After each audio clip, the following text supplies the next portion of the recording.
Here we have the Kaabo, however you want to say it, 2026 Wolf Warrior XGT Max. It's a bit to say. More and more letters added on to each model update. I've had it for about 2 weeks almost. Absolutely loving it. I have made a few changes since I've got it. I 3D printed this headlight reflector, deflector thing. It was mounted up here, so I just flipped it underneath, and because I wanted to mount a GoPro mount here, which turned out perfect. I've carbon wrapped my forks, just cause. Got the hard case bag. I highly recommend it.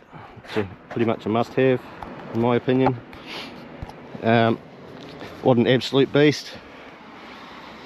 Got 79 k's on it. Top speed so far 75.5. Must have had a slight tailwind.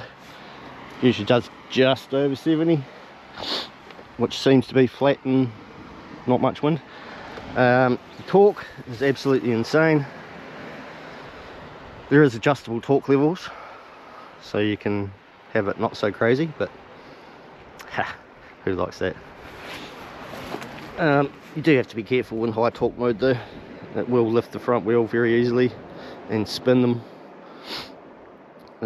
So I've learnt to be very mindful to lean forward when you mash the throttle and lean back over the back wheel on the brakes, because they're very sensitive and work extremely well also.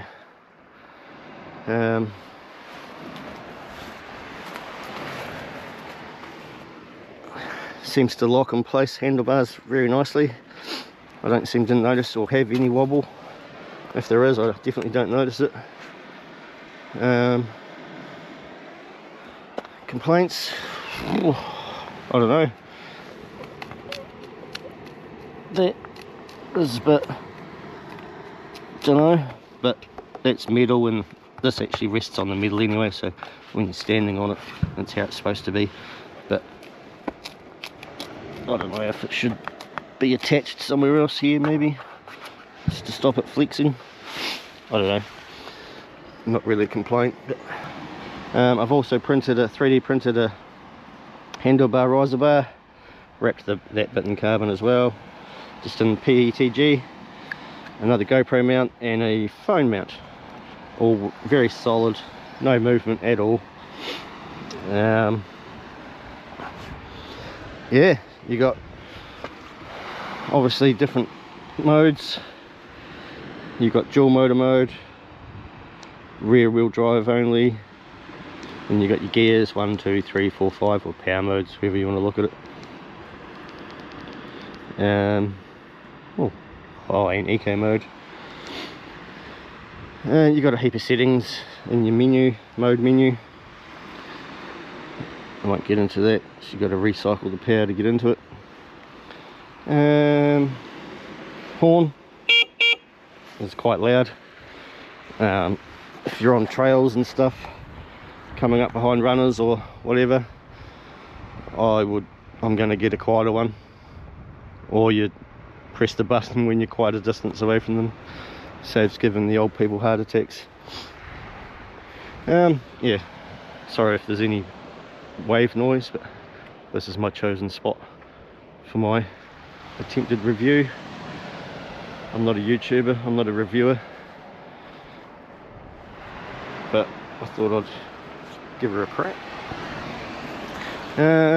What else can we talk about on it? All the pretty lights down below, on the sides.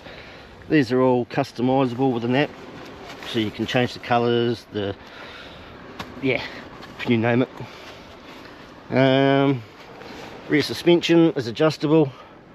I haven't touched it since it came out the box. Wind noise, I spun these around because when the slots are facing forward, apparently the sharp edges are what causes your wind whistle. and I think that's helped eliminate most of it.